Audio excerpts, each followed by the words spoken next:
예, 안녕하십니까. 오늘은 평양성이라는 주제로 세미나를 합니다만은 저는 오늘 유리명왕과 명림답보를 중심으로 해서 현재의 시급과도 관련이 있는 내용이 나오기 때문에 시기적절하게 강의 제목을 선택을 했다 이렇게 생각을 합니다. 먼저 유리명왕에 대해서 이 얘기를 하자면, 전에 TV 드라마에서 주몽과 바람의 아들 해가지고 고구려를 창시한 주몽에 대해서도 잘 알고, 그 다음에 고구리 3세 태왕인 대무신왕에 대해서도 잘 압니다. 그런데 그 가운데 끼어있는 주몽의 아들인 유리왕에 대해서는 잘 모릅니다. 우리가 유리왕에 대해서는 학창시절에 배웠던 황조가 펄펄 나는 적개꼬리 암수 서로 정답구나, 외로워라 이내 몸은 니와 함께 돌아갈고 하는 이 황조가 꾀꼬리 노래를 지었다는 이 유리왕의 이 얘기만 알지 다른 얘기들은 잘 모릅니다. 그런데 유리명왕에 대해서 연구를 하다 보면 삼국사기에 기록되어 있는 내용도 엄청나게 많습니다. 그래서 오늘은 주몽과 대무신왕 사이에 있는 그 유리명왕의 일대기, 그 중에서도 선비를 고구리의 속국으로 만든 그 일을 중심으로 해서 말씀을 드리고자 합니다.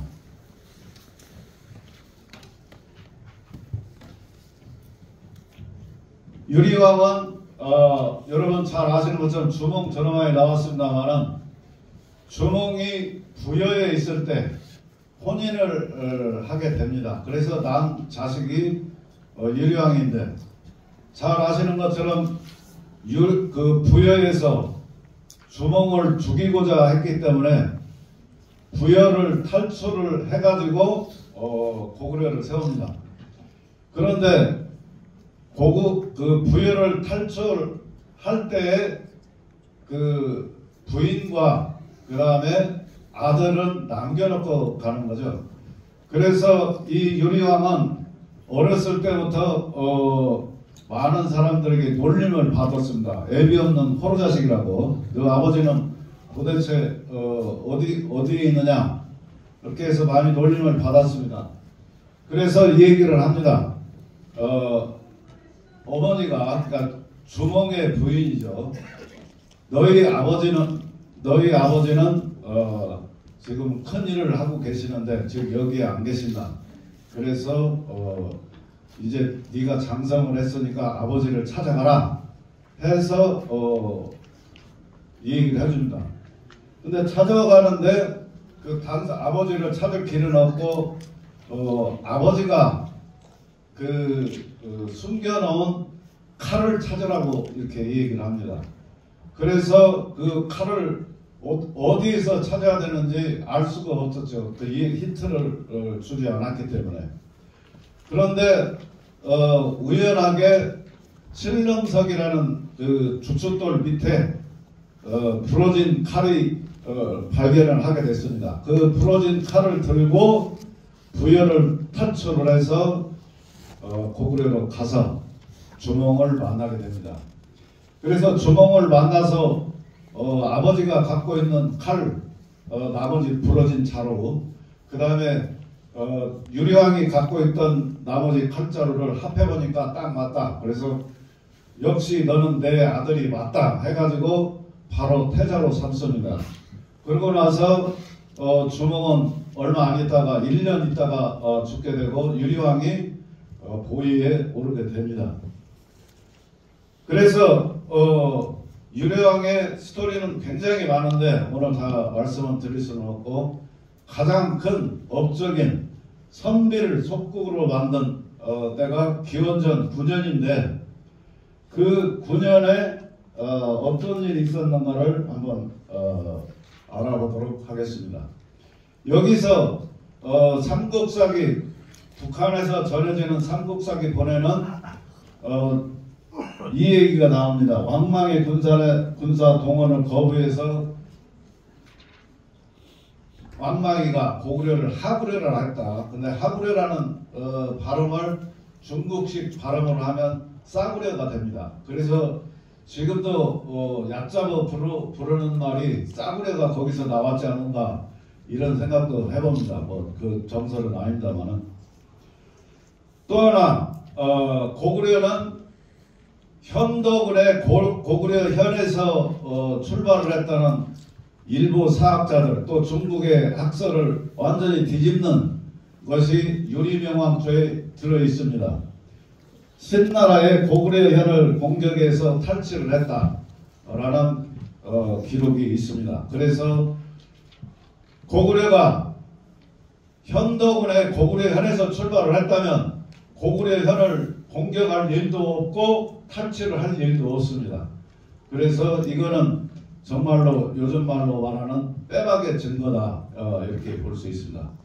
그래서 가장 큰 업적인 선비를 속국으로 만든 유리명왕 그 사연을 한번 보도록 하겠습니다. 이 시대를 이해하기 위해서 시대를 정리를 해봤습니다. 이때가 기원전 9년입니다. 예수가 탄생한 것이 기원전 4년인데 예수가 탄생하기 5년 전에 선비를 고구려의 속국으로 만들었다라는 얘기고요. 전환이 기원전 206년에서 AD 8년까지인데 한나라가 왕조가 성립이 된 것은 전에 제가 여러 번 말씀을 드렸습니다마는 북부의 해모스가 날랜 군사를 보내서 항우의 군대를 일거에 박살을 내고 유방을 앞세우고 장안으로 입성을 하게 된 것이 한나라의 성립이 됩니다. 건국이 됩니다. 그렇게 된 한나라가 왜 망했느냐? 바로 유리명왕이 선비를 복속한 사건으로 인해서 한나라가 망하게 된다라는 걸 말씀을 드리기 위해서 전환을 이렇게 설명을 드린 겁니다. 그 다음에 이어서 왕망의 신나라 후한은 AD 25년부터, 그 다음에 고구려 건국은 기원전 37년이고 백제 건국은 기원전 18년, 신라 건국은 기원전 57년으로 되어 있습니다. 이 기록은 삼국사기 기원 연도를 택한 겁니다. 자, 유리명왕이 즉위를 해서 통치를 하고 있는데 선비가 자꾸 괴롭힙니다. 그래서 이제 유리명왕이 이 얘기를 합니다. 저놈들이 우리를 자꾸 괴롭히고 깔짝깔짝 하는데 어떻게 했으면 좋겠나, 이번에 한번 손을 보자 하니까 부분노 장군이, 우리가 처음 들어보는 일은 그 부분노 장군이 계책을 냅니다. 자, 선비가 자기네 땅의 지세가 험한 것을 믿고 우리와 하천하지 않으며 정세가 유리하면 나와서 약탈하고 불리하면 들어가 소비를 하니 나라의 걱정거리로다. 만약 이들을 제거하는 자가 있다면 내가 장차 큰 상을 주겠노라 라고 했는데, 부분노가 앞으로 나와서 선비는 지세가 험준하며 사람들이 용감하고 우직하여 힘으로 싸우기는 어렵지만 꿰러서 그들을 굴복시키기는 쉽습니다 해가지고 계책을 마련을 합니다. 그 계책을 마련하는데 부분노 장군은 고구려를 세운 주몽 때부터 유리명왕 때까지 활약하는 대장군입니다. 서양의 알렉산더 장군이나 대왕이나 하니발이나의 그 이상과는 대훌륭한 장군이다 라는 말씀을 드립니다.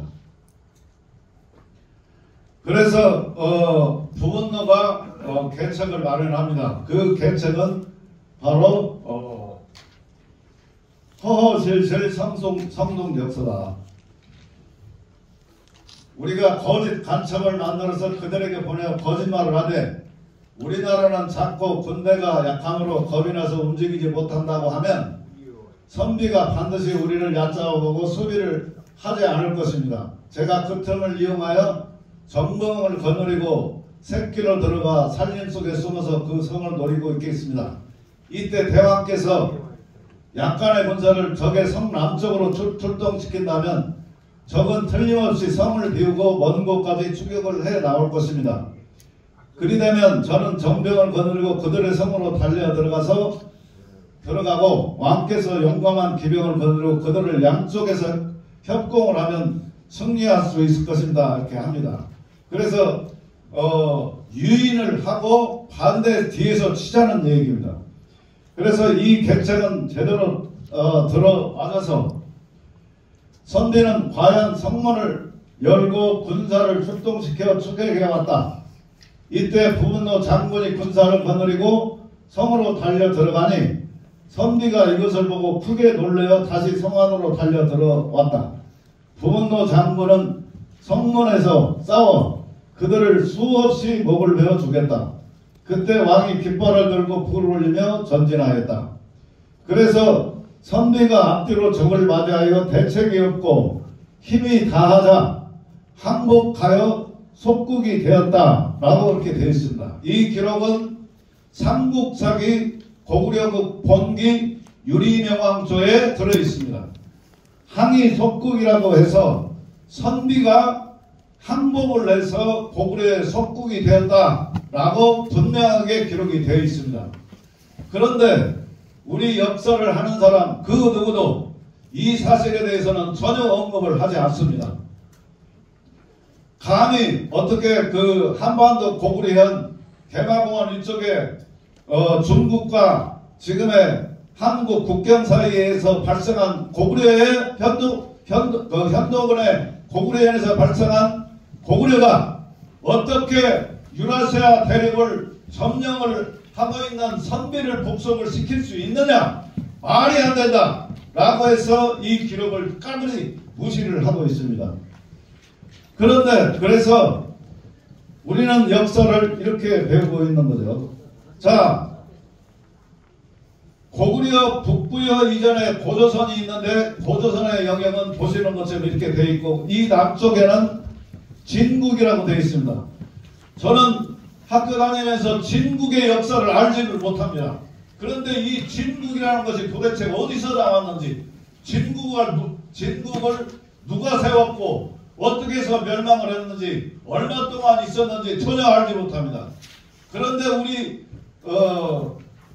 학교에서는 저렇게 버젓이 위에는 고조선 밑에는 진국이라고 이렇게 가르치고 있습니다. 자, 고구려가 건국이 되었습니다. 그런데 그 밑에 보면 마한 진한 변환이라고 되어 있어요. 아까 시대 상황을 이해하기 전에 기원전 9년에 선비를 복속을 시켰는데 분명히 삼국사기에는 기원전 57년에 신라가 건국을 했고 백제는 기원전 18년에 건국이 되어 있는데 고구려가 있으면 당연히 백제도 있고 신라도 있어야 되는데 백제와 신라는 없어요. 마한 변한 진한만 있다. 그런 얘기입니다. 마한 변한 진한도 우리 역사에서 도대체 나라로서 어떻게 존속을 했는지 누가 세워서 누가 어떻게 멸망을 했는지 저는 배운 사실이 없습니다. 그런데 마한 변한 진한이 버젓이 저렇게 해놓고 있습니다. 백제와 신라는 없애버리고 그 후에도 마찬가지입니다. 고구려가 좀 커졌다 이렇게 생각하고 부여가 있고 고구려가 있는데 뭐 옥조와 동해는 있는데 역시 백제와 신라는 없습니다. 그 후에도 마찬가지입니다. 백제는 지금의 경기도 충청도 전라도만을 점령하고 있고 신라는 경상도 일부 가야는 김해 일부만을 하고 있다고 지금도 가르치고 있는 거죠. 고구려가 강성했을 때 모습이랍니다. 그러면 제가 말씀드린 삼국사기에 유리명왕 때 선비를 속국으로 한 그 유라시아 대륙은 도대체 어디로 가고 저 한반도 북쪽에 고구려가 저기에만 있느냐 그런 얘기죠. 전혀 고려가 안 된 역사 지도입니다. 고구려가 강성해질 때 모습이 납니다. 그리고 나중에 이제 그 고구려와 스나라, 그 다음에 고구려와 당나라 전쟁도 다 저렇게 이루어진 걸로 우리는 역사를 배우고 있습니다.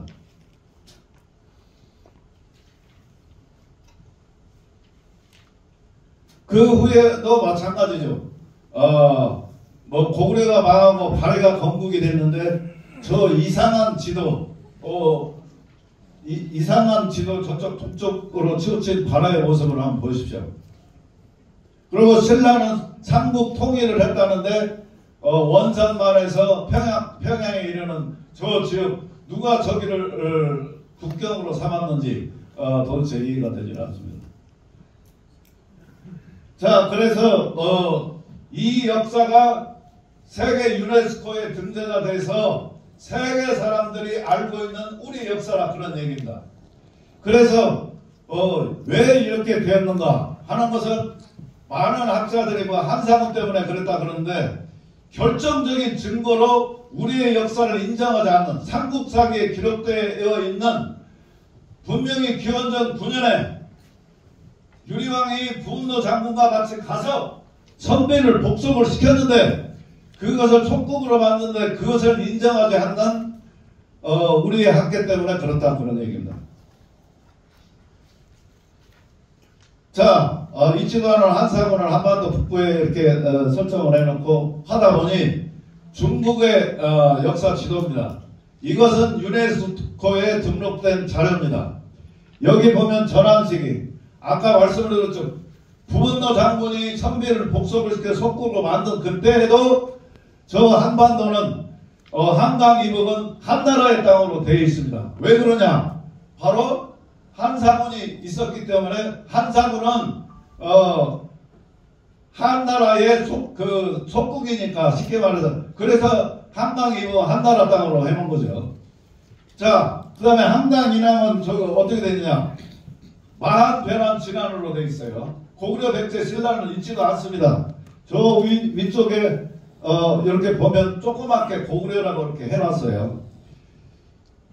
저 한강 이남은 또 뭐냐면 일본에서 인나일본부가 있었다 해서 지금 주장을 하고 있죠. 일본에서. 그런데 그러면은 도대체 고구려 백제 신라는 어디에 존재를 했고 저 땅은 도대체 왜 생기게 됐는가를 우리가 의문하지 않을 수 없습니다. 또 한 가지 의문이 되는 것은 저렇게 한강 이북까지 한나라의 땅이었는데 한강 이남은 왜 남겨뒀는가? 왜 남겨뒀는가? 그것도 의문입니다. 그렇지 않습니까? 한강을 건너면 저기는 건너지 못할 엄청난 거대한 장벽이 있다든가 험준한 산악이 있다든가 아니면 저쪽은 엄청난 군사력을 가져서 감히 대항을 못한다든가 어떤 그런 것이 있어야 되는데 전혀 그런 것이 없지 않습니까? 저걸 왜 놔뒀는지 모르겠어요. 예를 들어서 세계를 점령하고 예를 들어 정복군주를 한다면 저걸 그냥 놔두겠습니까? 하루아침에 다 끝나버리는 건데. 그 후에도 마찬가지다 그런 얘기입니다. 후한세기도 마찬가지다 그런 얘기죠. 삼국시대까지도 이렇게 되어 있습니다. 자, 고구려는 오녀산성에서 개국이 되었다 이렇게 얘기를 합니다. 그래서 이게 왜 오녀산성에서 개국됐다면 바로 고구려군 현도군에서 현도군 고구려 현에서 고구려가 출발을 했기 때문에 그 지역이 바로 오녀산성 환인현 오녀산성이다 이렇게 그 못을 박아버린 겁니다. 우리가 일반적으로 생각을 할 때 나라를 저 미쳤다고 산 꼭대기까지 올라가서 저기 몇 사람이나 살지는 모르겠지만 저기 올라가서 나라를 세우고 그러면 어떤 왕이 조회를 한다든가 백성들의 아뢰를 받는다든가 시찰을 한다든가 그러면은 저 도대체 저기를 어떻게 오르락내리면서 나라를 살릴 수 있습니까? 말도 안 되는 설정입니다. 저 산 꼭대기에 나라를 세운다고요? 세계 역사에 그런 건 없습니다. 물론 아메리카 대륙의 마추픽추라든가 이런 것은 그런 고원지대입니다. 그 멕시코라든가 그런 고원지대에서 평원이 있기 때문에 나라를 건국을 할 수 있지만 저기 산 꼭대기에 조그마한 저 땅덩어리 500평인가 뭐 그렇게 된다고 거기에 나라를 세우겠습니까? 근데 우리는 저게 당연한 걸 이렇게 받아들이고 있다 그런 얘기입니다. 그래서 중국 사람들이 지금 장사를 하려고 저거를 대대적으로 개발을 해서 중국 길림성 백두산 여행하는 사람들은 다 이렇게 들렸다가 저기가 고구려 시국지라고 해서 그렇게 다니고 있습니다. 현재 이렇게 한글로 안내문까지 거기 가면은 다 돼 있어요. 한글로 원효단장 입구에 가면은 저기가 현덕은 고구려 현이라는 겁니다. 그래서 거기서 주몽이 나라를 세웠다는 거죠. 원효산성 환인년. 그리고 이렇게 현덕은과 고구려 건국이라고 해서 이렇게 해놨습니다. 그런데 삼국사기 아까 제가 말씀을 드렸지만 기원전 9년에 선비를 복속을 시켰고 속국으로 만들었고 유리 명왕이 한나라 그때는 이제 한나라가 아니죠. 한나라가 망하고 왕망의 현덕은 고구려 현을 공격을 해서 탈취를 했다고 돼 있는데 거기서 출발을 했는데 그 자기가 있는 지역을 탈취라고 점령을 합니까? 이게 말도 안 되는 얘기죠. 자, 그러면 선비가 어느 정도의 영토가 있고 어느 정도의 강한 나라였는가를 한번 보도록 하겠습니다.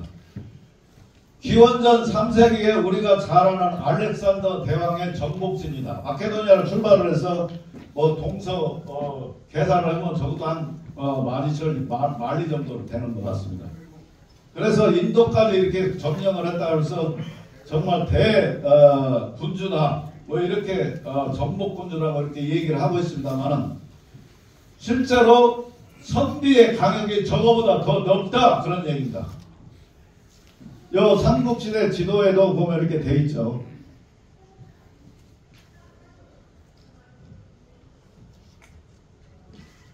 이 지도보드.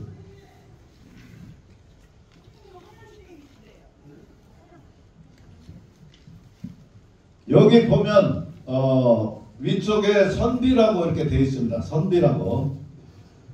삼국시대는 선비는 있지를 않습니다. 중국의 삼국시대에는 선비가 있지를 않다 그런 얘기예요. 선비가 있었어도 고구려의 속국입니다. 저렇게 분명히 중국의 사서에서는 선비가 동서 12,000리 남북 7,000리의 땅인 흉노를 멸망시키고 선비가 유지가 됐다. 나라를 세웠다 이렇게 됐어요. 그런데 다른 사서에서는 동서 14,000리 남북 7,000리의 땅을 영역이었다. 땅의 영역 그 선비의 영역이. 그래서 저 지도를 보면 선비라고 되어 있는 그 위쪽에 그 우뚝 파여가지고 이렇게 되어 있는 이 부분이 저것도 왜곡이 된 거다 이죠. 사서에 있는 거라면은 동서 14,000리라고 한다면 저기서부터 출발을 해서 지금의 터키까지 가야 됩니다. 터키까지 가야 그게 14,000리예요. 그 지역을 그 선비를 유리명왕과 부분노가 가서 멸망을 시키고 고구려의 속국으로 만들었다. 그리고 남북 7,000리 적어도 이렇게 적어도 안 됩니다. 그래서 저것도 왜곡된 지도이지만 선비의 영역이 얼마나 되는가를 제가 말씀드리기 위해서 저 지도를 인용을 해드린 겁니다. 이러한 것을 인식을 하면은 고구려는 초대 주몽, 그 다음에 두 번째 유리왕, 세 번째 대노신왕 때까지 이르러서 이미 세계 제국이 건설이 됐습니다. 세계 제국이 건설이 됐어요. 그러한 사실을 숨기기 위해서 고구려의 역사를 다 말살시키고 왜곡을 하고 있는 겁니다. 이 지도는 잘 아는 것처럼 정말 역사 왜곡의 결정판을 보여주는 거죠. 자, 두 번째 자원대첩의 영웅 명림답부를 보겠습니다.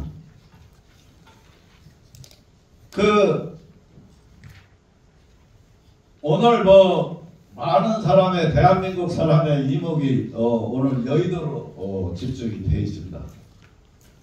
명림답부는 기원 후 67년에 태어나서 179년까지 우리가 옛날 사람들은 일찍 죽었다고 생각을 하겠지만 113세를 사신 분입니다.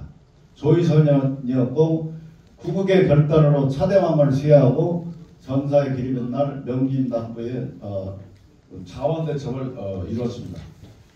그래서 차대왕은 고구려의 제7대 왕인데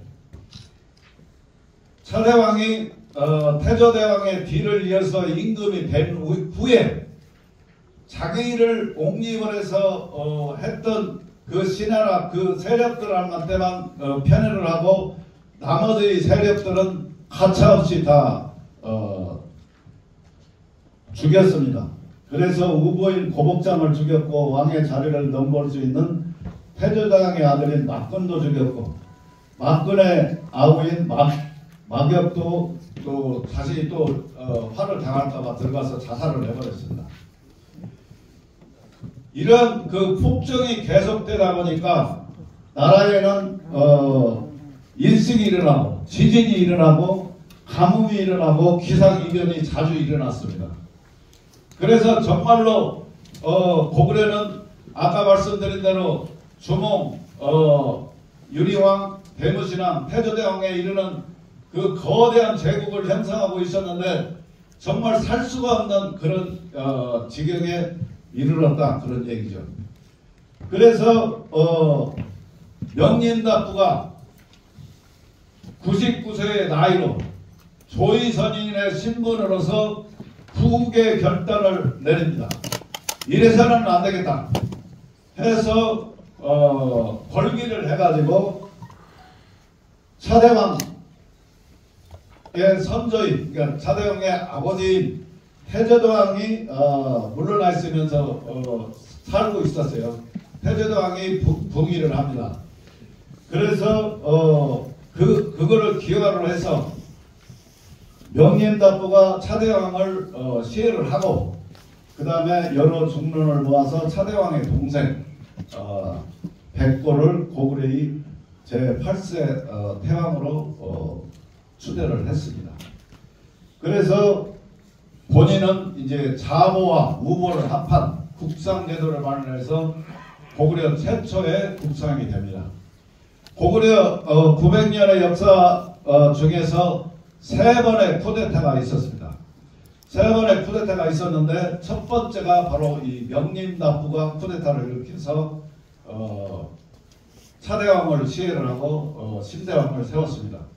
또 후에 창조리 국상이 쿠데타를 일으킵니다. 그리고 마지막 때에 연개선원이 쿠데타를 일으켜서 영령을 죽이고 고장을 세우죠. 3번의 쿠데타가 있었습니다만 이 첫 번째 쿠데타 명림답부가 차대왕을 시해하고 신대왕을 세운 일, 이것은 조의선인이었기 때문에 가능했다 그런 얘기입니다. 왜냐하면 조의선인은 신라 화랑과 마찬가지로 고대 국유 현묘지도한데 wal풍유다 고조선 시대 그 신시 시대부터 있었던 풍유도가 전해져 와서 조의선인과 고구려의 조의선인과 신라의 화랑으로 되어 있습니다. 그래서 조의선인은 정치 조직도 아니고 종교 조직도 아니고 오로지 수련을 하는 조직이었어요.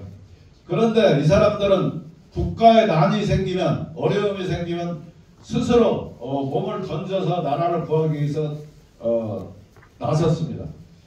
그래서 차대왕을 시해를 하고 99세의 할아버지가 차대왕을 시해를 하고 신대왕으로 세웠습니다. 이 중국이나 다른 거하고 다른 것이 고구려의 쿠데타는 뭐가 다르냐면 중국에서는 쿠데타가 일어나면 자기가 다 왕이 됩니다. 그러나 고구려 아까 말씀드린 대로 3번의 쿠데타가 있었지만 전부 다 자기가 왕이 된 자는 하나도 없습니다. 명림답부도 마찬가지고 창조리도 마찬가지고 연개서문도 마찬가지입니다. 자기가 왕이 되질 않았습니다. 자, 이렇게 해서 새로운 나라를 세웠다. 새로운 나라를 세운 건 아닙니다만 새로운 이제 질서를 확립을 하고 잘 나아가던 차에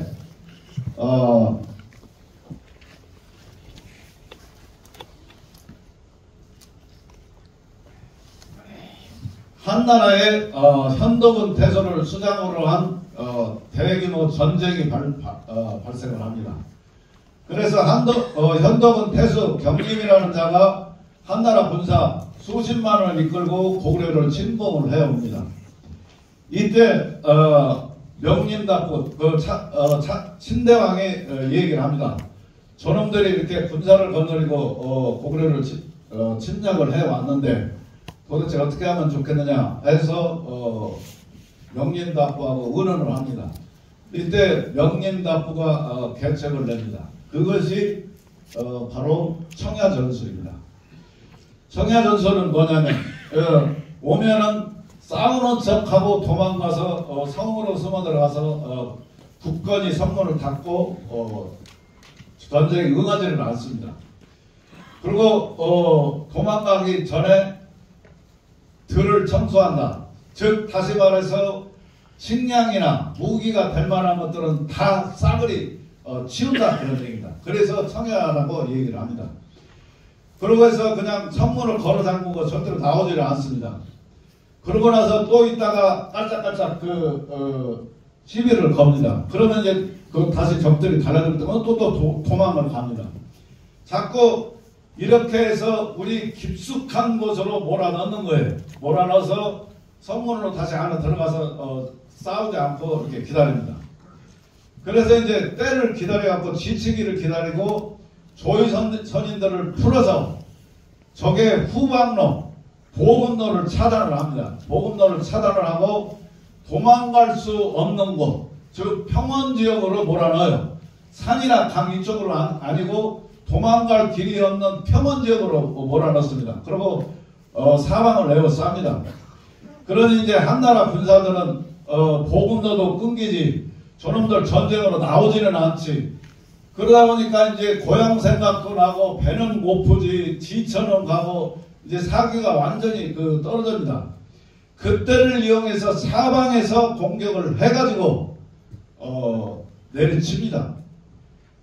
그래서 자원이라는 곳으로 몰아넣어서 수십만 군대를 한 사람도 한 필의 말도 살려주지 않고 완전히 몰살을 시켰다라는 얘기입니다. 그것이 자원대첩입니다. 그런데 우리는 역사에서 이 자원대첩이라는 걸 배운 적이 없기 때문에 후대의 살수대첩, 안시성 전투 이런 거 지금의 이순신 장군은 얘기를 많이 합니다만은 명림답부의 자원대첩에 대해서는 얘기를 하지를 않습니다. 왜? 이길 수가 없는데 고구려 현에서 출발한 저 조그마한 나라가 어떻게 한나라 군사 수십만을 몰살을 시켜가지고 자원 대첩을 이룰 수 있나? 도저히 있을 수가 없다 라고 해서 부정을 해버리는 겁니다. 그런데 실제로 이 전투로 인해서 한나라는 망하기 시작합니다. 후대 수나라가 고구려 113만 군대가 쳐들어왔고 전쟁에 패하죠. 패하게 되면 어떻게 된 겁니까? 망할 수밖에 없는 거죠. 망하게 된다. 그래서 망하고 나서 당나라가 이세미가 정권을 잡았죠. 그런 것처럼 이 자원대첩을 계기로 해서 한나라는 급격하게 후한시로 급격하게 국력이 쇠퇴하기 시작을 하고 아까 말씀드린 멸망의 징조들이 나타나면 가뭄이 일어나고 그 다음에 이제 기후 변동이 심해지고 폭동이 일어납니다. 그 폭동이 일어난 도적대들이 들끓는 것이 바로 그게 황건적의 나이다. 그 황건적 중에 최고의 우두머리 괴수가 누구냐? 바로 유비고 송건이다, 그런 얘기입니다. 그래서 이 자원전투로 인해서 후한은 멸망의 길을 간다, 그런 얘기입니다. 그런데도 불구하고 저기 후한의 역사 지도를 보면 여전히 한나라 후한이 저 한반도 북부까지 다 후한의 땅인 것으로 이렇게 해놨습니다. 기가 막힐 일이죠.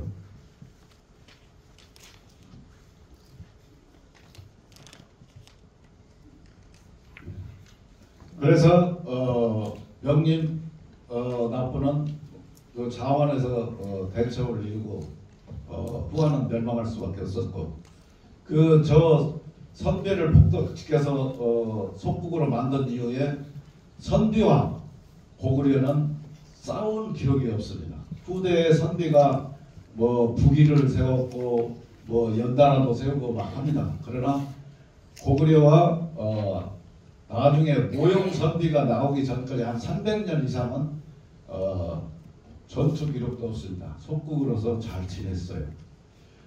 그런데 이러한 것들이 다 감춰지고 말살되고 왜곡된 채 없어졌습니다. 그래서 남들이 많이 하는 얘기, 이런 얘기는 누구나 다 아는 얘기는 해봐야 먹히지도 않고, 정말 이런 모르는 역사, 정말 역사의 핵심인 이런 것들을 얘기함으로써 우리가 역사를 어떻게 찾아야 되냐, 그런 것을 말씀을 드린 겁니다. 그래서 선비가 다시 이제 쇠약해진 고구려가 쇠약해진 틈을 타서 또 이제 뭐 나라라고 세워가지고 또 깔짝깔짝 됩니다. 그때 또 불세출의 영웅 광개토대왕이 나타나서 부견을 멸망시키고 또 다 쓸어버립니다. 그래서 이 호태양비를 제가 보여드리는 겁니다. 오늘 주제가 이제 평양성인데 간단하게 평양성을 찾는 거에 대해서 그 원문을 중심으로 해서 말씀드리고 마치도록 하겠습니다. 평양성은 수서 북사에 보면은, 수서나 북사에 보면 동쪽으로 살수를 걷는다고 되어 있어요. 동쪽으로 살수를 걷는다. 그리고 평양성을 가려면은 30리를 간다, 이렇게 되어 있습니다. 그래서 평양성은 살수를 건너서 30리다 라는 것을 알 수가 있죠. 그리고 도망을 갔는데 하룻밤 하루낮에 압록수까지 도망을 갔는데 그게 450리를 도망을 갔다. 이걸 이제 착안해서 평양성을 찾으면 됩니다. 그 다음에 구당서 2절 결전에 보면 저렇게 되어 있습니다. 200리, 압록수에 이르러서 200리에 또 평양성이 일어났다, 뭐 이런 얘기가 있습니다. 그 다음에 수서 레오와 열전에 보면 여기 굉장히 중요한 겁니다.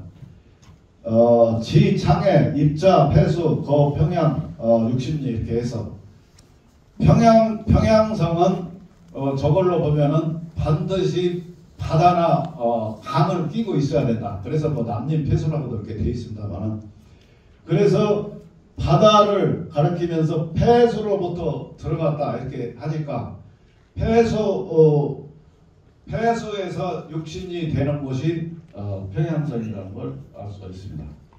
그러니까 이런 것들을 종합을 해서 보면 평양성은 어디인가? 지금의 한반도에 있는 북한의 평양은 아니라는 것은 분명해집니다. 아까 말씀드린 대로 고구려의 강역이 동서 14,000리, 남북 7,000리의 강역을 차지하고 있는데 미쳤다고 그 한반도 평양성까지 와서 저기 하겠습니까?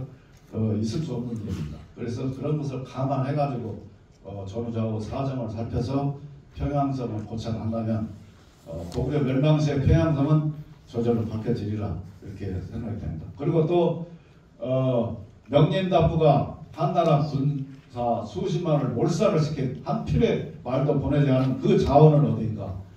뭐 자원이라는 지명이 나와 있는 데는 없습니다. 그러나 제가 생각한 데는 그 자원도 현재 산서성 북쪽이지 않을까 이렇게 생각됩니다. 마지막으로 원사 지리지의 고구려 편에 보면 이렇게 되어 있습니다. 고구려하고 상관없는 후대에 쓴 기록입니다만, 지금 이제 그 원나라 때니까 그때 이제 고려의 평양성이 있었는데 그 평양성은 옛날 고구려의 평양이 아니다라는 걸 분명히 못을 받고 있습니다. 그래서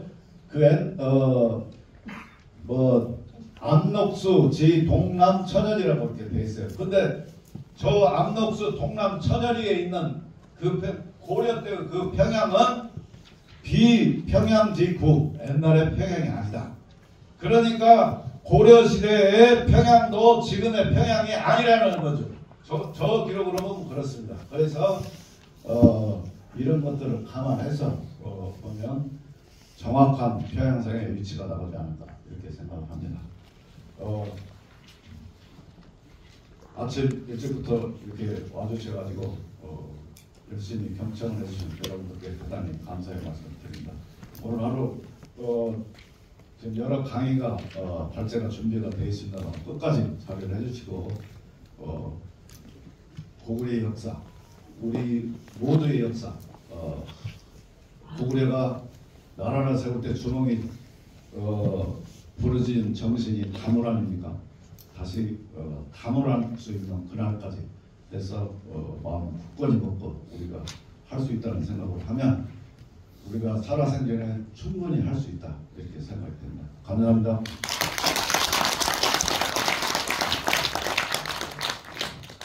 네, 다음 발제로 돌아가겠습니다.